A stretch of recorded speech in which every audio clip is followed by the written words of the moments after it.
Hi guys, I want to talk to you about something that I think about. So, this is a story. You might have heard about it in the media. It happened in 2014. It's the shooting of Charles Vacca.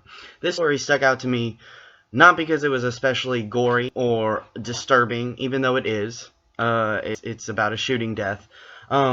But actually, this story really resonated with me because of how uniquely American it came across. So I just want to talk a little bit about it and the framing of the story and what it might mean for a larger cultural consciousness.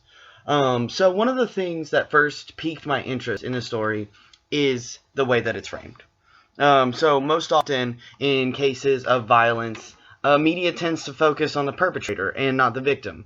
So most Americans will recognize names like Ted Bundy and Jeffrey Dahmer, but they won't be able to name any of their victims. The reason that this incident, though, is actually known by the name of the victim, Charles Vacca, is because we don't know the perpetrator's name. I say we, the masses at large. Her name was not released because she was 9 years old at the time that this happened.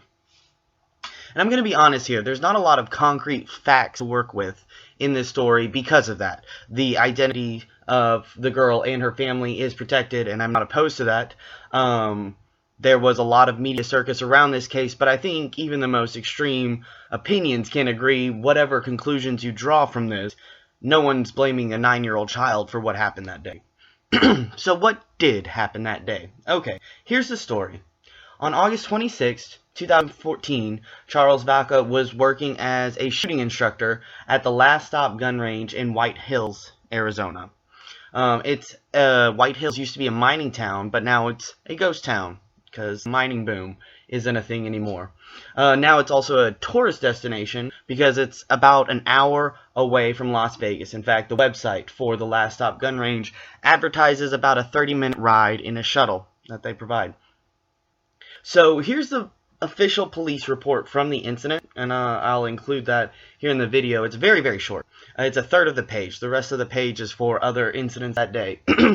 So, sheriff's deputies responded to an accidental shooting at an outdoor shooting range Monday morning. At about 10 a.m., deputies responded to the Last Stop business located at address. Investigators determined a 9-year-old girl accidentally shot the instructor in the head. The instructor, a 39-year-old male victim, was airlifted to a medical center in Las Vegas, Nevada. The girl was at the business with her parents. The instructor, identified as Charles Vacca, did not survive his injuries. Vacca was pronounced dead that evening. Vacca was standing next to the girl while he was instructing her how to use the weapon when the accident happened. Further investigations determined the girl pulled the trigger on the automatic Uzi. The recoil sent the gun over her head, and the victim was shot. And then there was an autopsy. So here is the video in question. The full video was not released by the police, so it's actually going to pause on the frame right before. But once again, disturbing content. Watch at your own risk. Make your own choices. No, we have to keep that held in. Otherwise the gun won't fire, okay?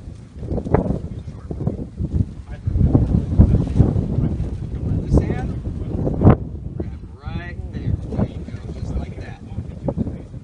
Turn this leg forward. There you go, just like that.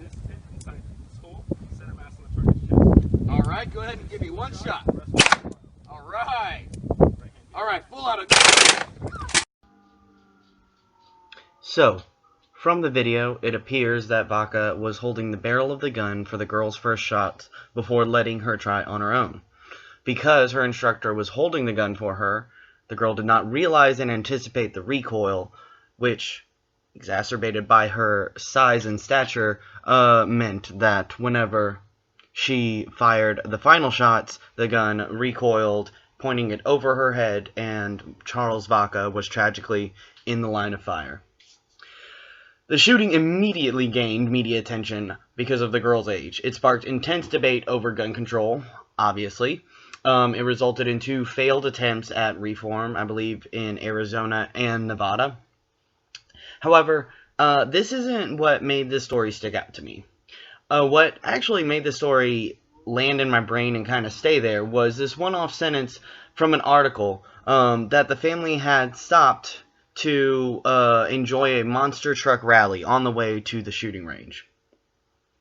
So that was the detail that really made this land in my brain and not get out. But then as I was researching it again to refresh my memory, it turns out that they didn't have to go far out of their way. Actually, the business where this tragedy happened is called Last Stop, and here's the summary on their webpage.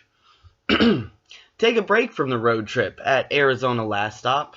Refuel your car and recharge your body. Try our world-famous bacon cheeseburger at our restaurant with a full bar. Looking for a chance to win big? Buy Mega Million lottery and Powerball tickets before the long trip home. Looking for something exciting to pass the time? Ride the world's largest monster truck limo and buy tickets to the Grand Canyon. Looking for even more of an adventure? Shoot a 50 cal at our on-site gun range. Stop in and check out our gift shop and pick up some souvenirs for friends and family. See you at Arizona Last Stop. So, that's the place that they were going. This combination, burger, bar, lottery tickets, monster truck, and gun range. And you can also buy a ticket to the Grand Canyon. So really just hits all the marks you would need on your family vacation. Last I checked, the company's owned by a Mr. Scarmardo. And this specific range was added, he bought it in 2013. It's associated with his company called Bullets and Burgers, which you can guess what they sell. The company promises visitors a Desert Storm atmosphere and the opportunity to shoot the actual firearms used in movies like Rambo: First Blood Part 2. Which, is that legal for them to say, the actual firearms? Those can't be the real movie props, right? That's got a truth in advertising.